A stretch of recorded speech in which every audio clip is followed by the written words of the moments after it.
The Joe Rogan Experience. It's a great thing to do, to go back and review it, just to kind of give the people that are fans this sense of, you know, what it was like for you guys and what it's like to see it again, and just to put it into context in history.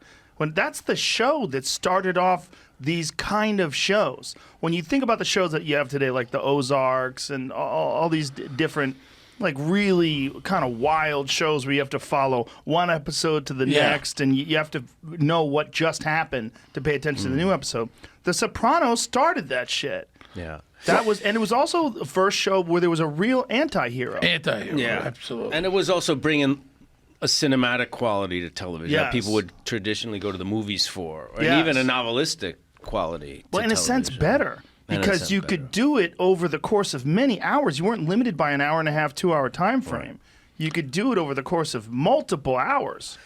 Right. And he wasn't, you know, listen, he was a overweight, balding guy. He wasn't your typical leading man. But like he was sexy. Chicks liked him. They loved him. I told you. We used to say TV doesn't put he used to say all the time. You know, they used to say TV puts 10 pounds on you. I say it takes 50 pounds off you. Well, there was something about his character. I mean, first of all, he was a phenomenal actor. Like, always was. I mean, he was fucking insane in everything he did. True Romance. I mean, you just go back through his whole history of his career. But that show, doing Tony Soprano, just fucking synced. Whatever it was, his look.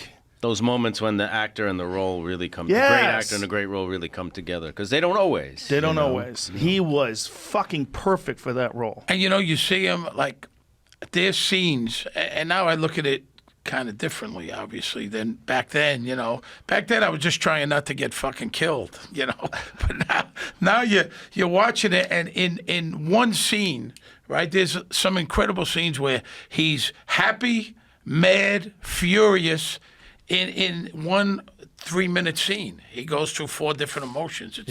He's amazing. You know, like anything, you start to see what you have, like what are these actors bringing? You know, what are they playing to their strengths, and what kind of qualities they're bringing to it. You know, just like there's that one scene in the pilot where at the end, towards the end of the pilot, my character tells Tony Soprano, "Oh, I can go to Hollywood and sell my story or something."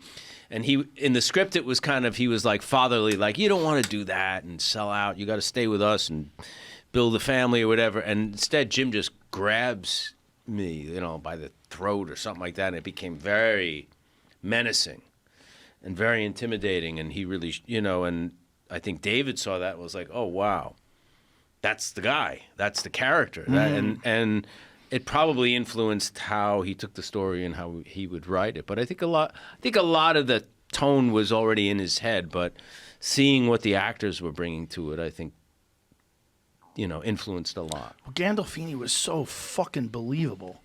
I mean, you know, there's when you think about a guy who just embodied a role, like when he was Tony Soprano. Oh, yeah. And he wasn't like that. That's the other thing. He was more like a hippie. You know, he was very laid back.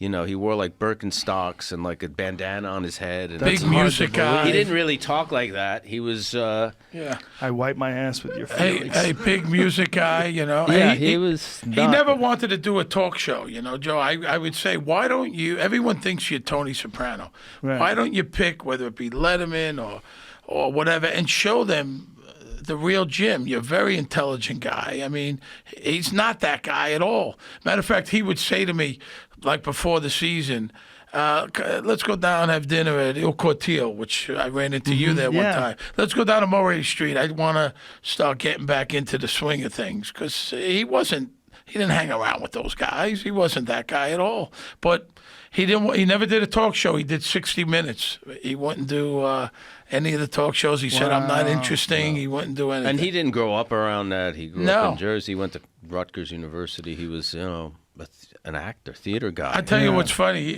You know, I wrote a kid's book called Nicky Deuce, and it turned it into a movie, and Michael's in it, and Paulie Walnuts, and Johnny Sack. And I was in Jim's trailer, and he had just did the movie with Brad Pitt, a mob movie. And he said, Harvey Weinstein called. He wants me to do Letterman. I said, I don't do talk shows. And it gets calling, and he says he got fucking nasty with Jim. And Jim said, I will beat the fuck out of Harvey Weinstein. He fucking calls me again. I will beat the fuck out of him. For the money he paid me, I'm not fucking doing it. Swear to God. Wow. And this is all before the Harvey Weinstein shit, when he was still the king shit. This is 2012, you know.